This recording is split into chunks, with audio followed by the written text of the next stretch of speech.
Cred est massivement connu pour intervenir auprès des élèves empêchés. Depuis 2 ans, on est interpellé sur d'autres chantiers, notamment on répond à des situations de crise. Je prends la situation de crise sociale à Mayotte, où on a pris en charge 7000 élèves de lycée. La situation d'Irma dans les Antilles, où on est venu en appui aux établissements qui étaient dévastés. Plus récemment, dans l'académie de Créteil, un établissement a été vidé pour des raisons d'amiante, on a pris le relais. Donc des élèves empêchés, on va vers les établissements empêchés. Et on s'est dit peut-être que dans cette idée d'établissement empêché, il y avait un empêchement qui était un point de tension fort dans les établissements et qui ne trouvait pas de solution. C'est le cas où un enseignant est absent pour une courte durée.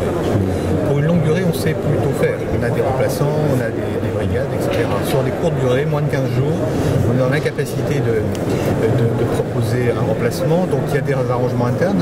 La réglementation permet de faire des échanges de services. Ça n'est pas toujours possible dans un certain nombre de petits établissements. On s'est dit qu'il y avait peut-être une opportunité d'assurer la continuité des apprentissages et des enseignements pendant cette période d'absence. Donc on a proposé une plateforme qui est en pilote effectivement sur l'Académie de Lyon. On a signé avec la rectrice de Lyon et les recteurs de Grenoble et Clermont-Ferrand récemment. Parce qu'on veut un retour d'expérience évidemment. L'idée c'est de permettre à un établissement d'aller sur cette plateforme et de proposer à des élèves des séquences d'apprentissage pendant la durée de l'absence. L'intérêt de la plateforme c'est que l'établissement peut agir de façon active, proactive ou réactive. De façon proactive, si c'est par exemple une absence liée toujours courte durée, on ne va pas au-delà de 15 jours, une absence courte pour formation. L'enseignant part en formation, c'est lui-même qui décide d'affecter à ses élèves des séquences d'apprentissage dans sa discipline et en continuité avec sa progression pédagogique. On va donc sur la plateforme, ces élèves sont déjà embarqués dans la plateforme, il attribue à telle ou telle classe des notions du programme et les élèves vont se retrouver avec un parcours pédagogique sous forme de séquence de 50 minutes pendant la durée de l'absence. Ce parcours est totalement autonome, c'est du e-learning, ça a été fait avec la chaîne éditoriale numérique du CNED, donc beaucoup d'interactions, beaucoup de rappels de notions, des moments de synthèse, des exercices, etc. Donc à chaque fois pendant 50 minutes, quand l'enseignant revient, il a un tableau de bord qui lui permet de savoir ce que ses élèves ont réellement fait et quel niveau ils ont atteint dans les différentes notions et exercices proposés.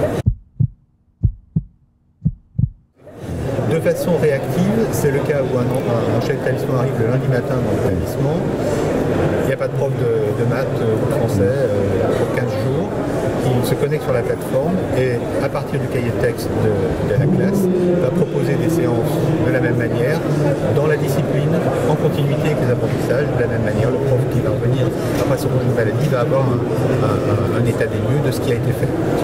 Là, on commence aussi par mathématiques, français, on commence par les classes de 5e, 4e, seconde, première.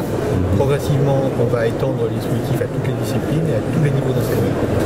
Collège, lycée. Une petite différence entre le collège et le lycée.